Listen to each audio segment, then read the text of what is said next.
In a quiet village surrounded by dense forests, Oren was known as the Lantern Keeper. Every evening, he lit a lantern that burned brighter than any ordinary flame. Some said it guided lost travelers, others dismissed it as superstition. But few knew its true purpose. The lantern was forged from a rare crystal found only in the jagged peaks above the village, said to hold the essence of memories. For Oren, it wasn't just light, it was penance. Years ago, Oren had been a reckless hunter. During a storm, he abandoned 2 companions beneath a gnarled oak, leaving them to their fate. They never returned.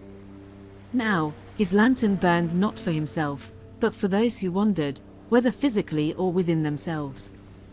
One winter evening, a boy named Kale came to Oren's door. His father, a woodcutter, was missing in the forest.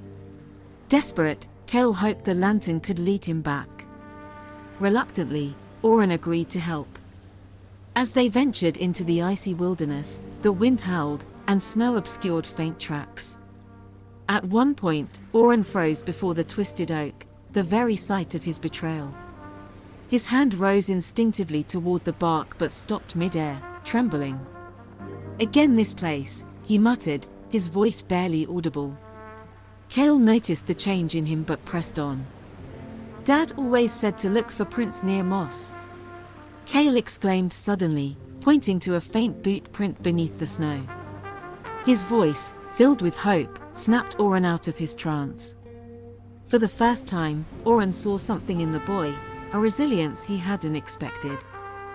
The deeper they went, the stranger the forest became. The lantern's light revealed paths invisible to the naked eye, guiding them away from treacherous cliffs and patches of quicksand hidden beneath the snow. Yet in certain spots, the flame flickered weakly, as if resisting an unseen force.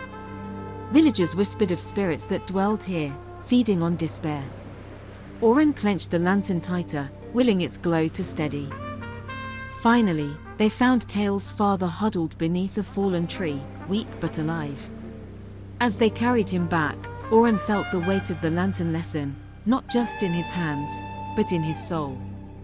It no longer felt like a burden, it had become redemption. When spring arrived, Oren passed the lantern to Kale. "The light must continue," he said simply.